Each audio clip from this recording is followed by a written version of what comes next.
देवी सर्वभूतेषु विष्णुमायेति शब्दिता नमस्तस्यै नमस्तस्यै नमस्तस्यै नमो नमः।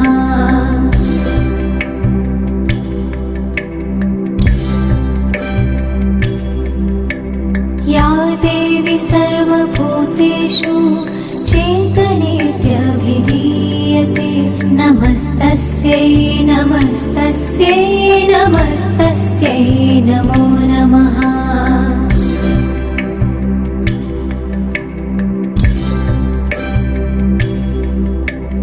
या देवी सर्वभूतेषु बुद्धिरूपेण संस्थिता नमस्तस्यै नमस्तस्यै नमस्तस्यै नमो नमः।